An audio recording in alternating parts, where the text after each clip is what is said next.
Hey guys, it's July 8th. I'm out here on my most remote quarter of land. It's a decent looking crop of yellow peas. Dad has a couple better looking crops just because it's slightly heavier land up there, and it's virgin for peas. It's probably the first time in recent memory that there's been peas out there. So that's good. They tend to do really well on virgin land. My quarter, I want to say, is about five years ago where it had peas. So it still looks good. It could use some rain. Looks better than a lot of places, so I'm not really complaining. We'll see what we get out of it. Hopefully a little bit more rain like they're forecasting, but we're gonna do some crop checking right now with the drone. I want to show you what we've got, or what I've got as a drone. It's the DJI Mini 2. And the reason I went with the Mini 2, so I'd mentioned in one of my previous videos that I had a big drone and it was clunky and it was heavy. I only had one battery. It was a pain in the ass to set up. Software sucked. This thing, oh, and there was the new legislation that came in Canada. You know, drones over 250 grams and over needed to be registered, and I think I had to take some sort of course. This one checks all of my boxes. Easy to set up, small, portable, multiple batteries because I got the Fly More package, easy software to use, and under that it's 249 grams. So let's take a look. Again, DJI Mini 2, not the Mavic 2, Mini 2. As far as setup, it comes like that. Is the size, if you would have taken I'll take the holder off. That is roughly the size of the battery that was on my old drone. Maybe a hair narrower and a hair longer, but that's about it. The drone itself folds up really nice. The remote, very simple. The battery bank, you can charge 3 batteries. Now, I won't say simultaneously because these are actually really, really clever. What they will do is they will start charging your highest battery first so that you can actually have a full battery instead of 3 that, say you got one that's at 2/3 and 2 that are pretty much dead. It'll get you a full battery first before it switches to your next one. So it only charges one at a time, but it makes sure that you have the shortest time to have a full battery. So I have 3 batteries total. I have 2 here and 1 in the drone. I'm not even sure. I'll do a double check. I'll just tap it. It's full. The software on this, I actually have my old Android phone. Super easy to use. The only thing that was a little bit clunky was you have to do what's called a side load, but all you got to do is scan a QR code and it takes you to the web page and you do a direct download. And I think that that's only on the Androids, not on the iPhones from what I've read. And I think it's because of the file size. Don't quote me on that. Make sure you get the DJI Fly app, not anything else. It works great. Show you a little setup. I'll turn the power on this guy. And I like to just keep, that's an old phone I have. Actually, there's nothing wrong with this phone other than the speaker on the bottom. I dropped it once and now it sounds all garbled. Not badly garbled, just scratchy. So if you have an old phone, keep that, because it seems like every time I put my other phone on there, I get a call mid-flight. Usually what I do is I start the app and it walks you through what to do, but I know what to do now. Like I said, this is about my 10th one. I've left the stickers on the side. We'll open up one, and then you flip the others, and you take the gimbal cover off. That's ready to fly. And I'm gonna take off out of the box of my truck. Hopefully. Log into this thing. Now I will say Android phones seem to not work as good on this because of the position of the buttons and how this clicks in. You just got to notice it beforehand. As far as getting this guy ready to go, you pull the joysticks out and you just screw them in. Don't need to torque them too hard. I just go snug.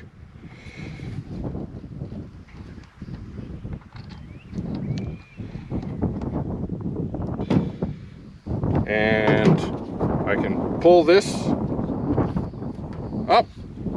There's a cord in here, and you have to change that depending on whether you have USB-C, the micro USB, or the lightning charger. So depending on the age of your phone, but it's quite smart. It works really well. Oopsie. And see, that's what I mean is, I don't know if you can tell, but I push the wrong button and all of a sudden, or if I place it just wrong, it either tries to restart or cranks my volume way down. But if I get it in the right spot, it works fine.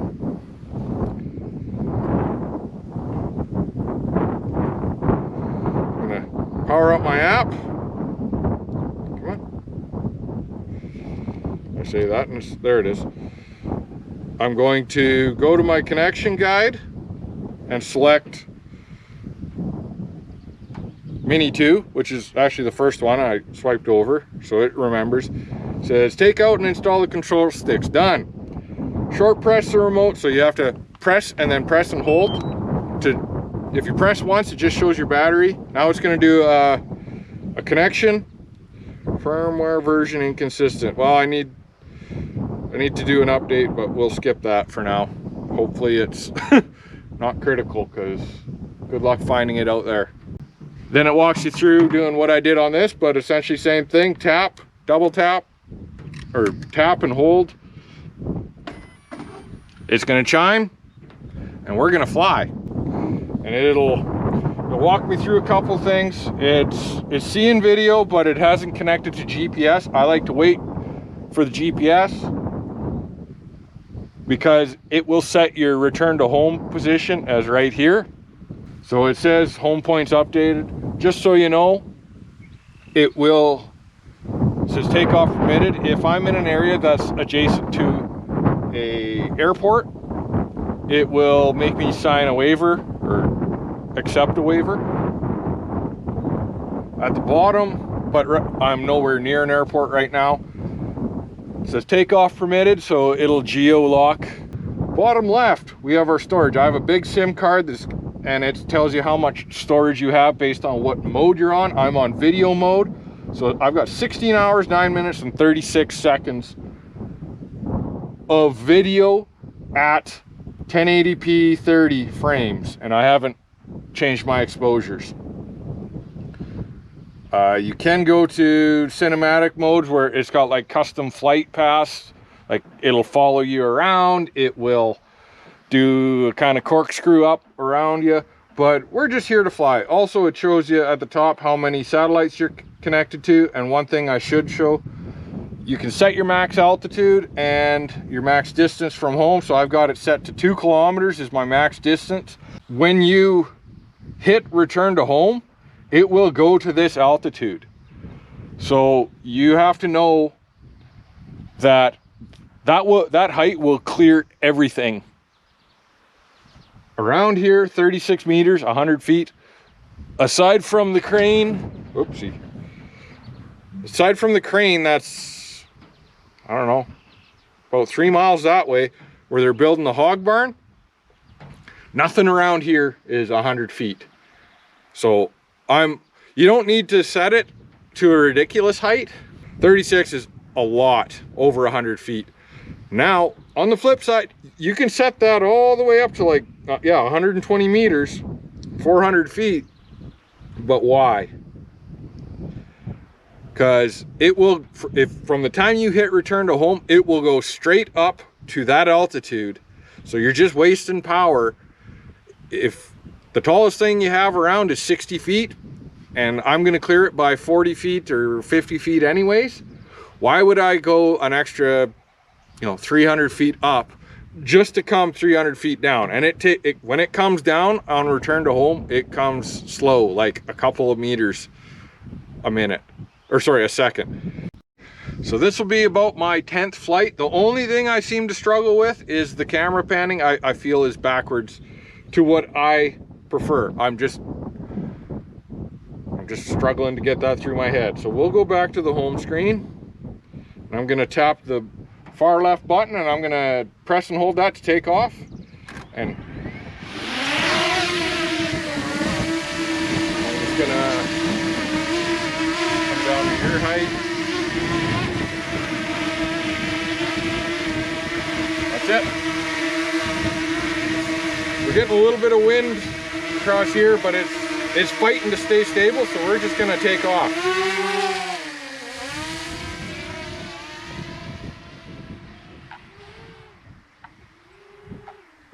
That's about 10 meters up. Not quite. I'm gonna start recording. All I gotta do is hit the trigger. So if you're in record mode, you just start and stop by hitting the right trigger. And if you want to take pictures and you're already in that picture mode, you just tap for a picture. It's whatever mode you're in, is that trigger. So let's start recording. I was in picture mode. I accidentally changed that. And it will save raw or rough, low grade, not low grade, but lower grade video and picture to this phone. So if you happen to lose it, you've actually got something. Let's go to video. Now it chimed that I'm filming. So let's go for a quick rip. I don't need to go up any higher. I don't know why I did that. Force of habit, I tend to want to go up just in case. So this is up, this is down, this is forward, this is backwards, this is strafing, so just floating side to side or kind of panning, and this is your rotation. Maybe I'll see if I can do that in a split screen, but this is your camera tilt. So forward, this way is all the way up, and turning it out will pan it down. So looking at my crop, you can kind of see the bottom of it is starting to get burnt out in places. But overall, she's looking pretty good. I'm gonna go a little bit higher. Oh, we're going on. I'm not paying attention where I'm going. Let's go this way.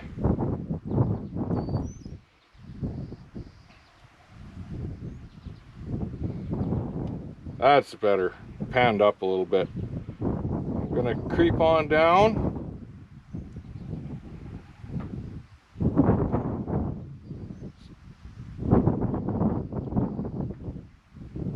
Follow the sprayer tracks. Decent looking. Not gonna be a boomer. Places where there's probably a little bit of disease, a little bit of, whoa, there's some birds. A little bit of inconsistent crop. You know, there's some wet spots out there that kind of got drowned, and it is what it is. We don't have perfect fields. We don't have tile drainage. You can see that spot's a little burnt out. Up ahead here, there's a bit of a slough. And that's just the one drainage route.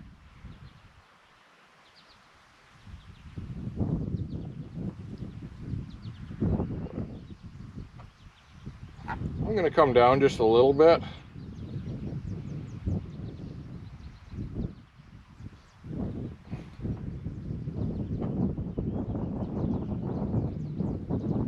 I don't want to get too much lower than that. That's 10 feet height difference from here.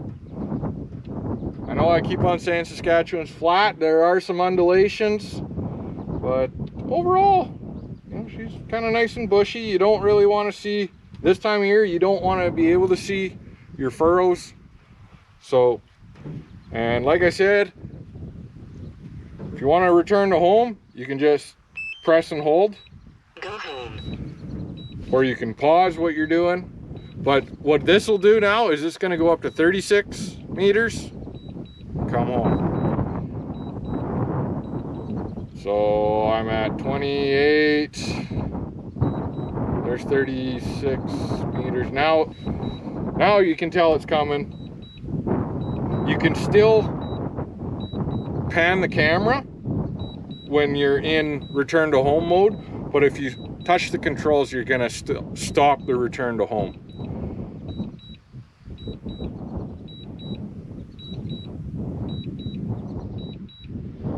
So I don't know, we'll see if I can do this split screen. We'll see if I can do this as an overlay.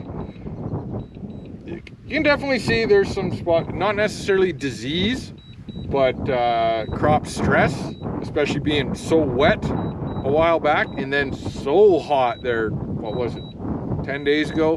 Not even, about there. Last weekend was wicked hot, and it's good to see most of the crop looks fairly lush and green. There are spots where you're seeing some yellowing.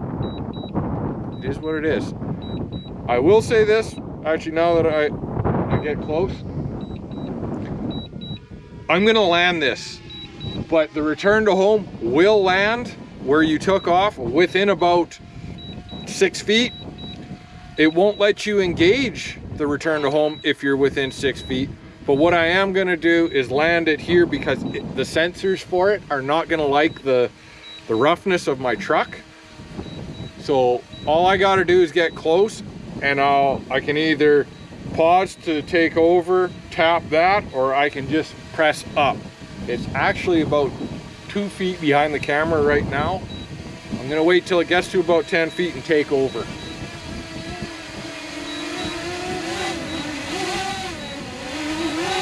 So you can adjust it a little, sorry, I forgot. You can influence it when you're doing your return to home, but you can't, it's like kind of like cruise control. You can go up and down, but it'll keep returning to home. You have to either cancel or cancel, but I'm sure you can hear that. Let's creep forward a little bit. Oops, wrong way. I'm flying it backwards right now, so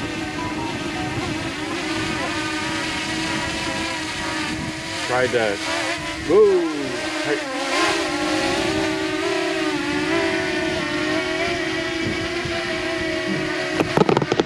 Do this before I hit anything, or if I do, at least I got it on video.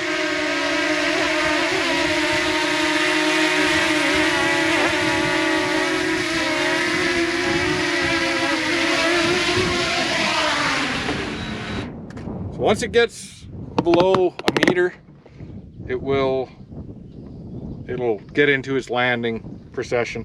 And then all you gotta do, I'm gonna stop recording on this.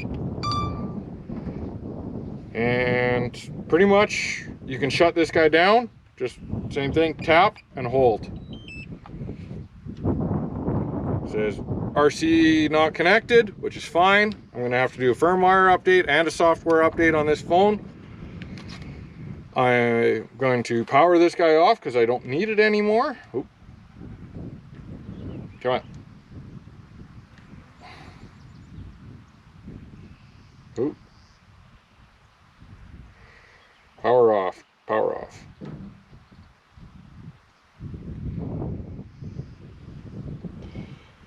So I just keep him charged, tucked in there.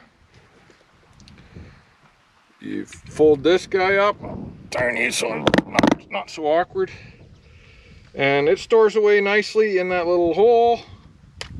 Put your top down. Spin these guys off.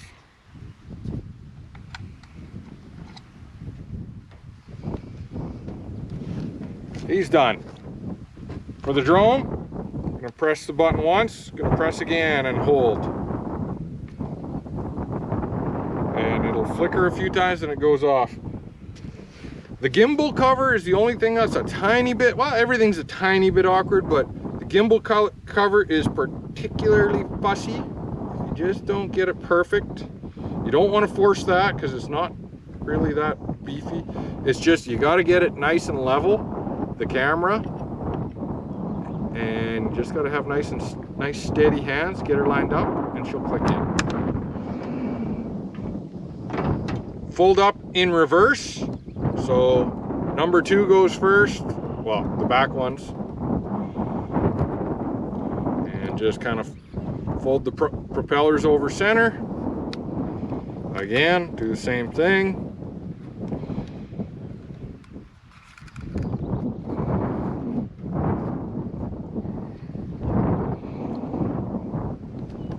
And then you put your storage harness on, click it in, all done.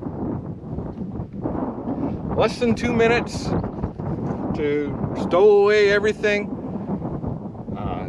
You don't even have to take the propellers off. That was one thing with my old one. You had to take them on and off every time you wanted to store it away. Multiple batteries, literally click in, pop in and out. I love this thing. I highly recommend it. I'm going to be getting some cool footage, hopefully during harvest in the next few weeks here. We'll see what goes on around the farm.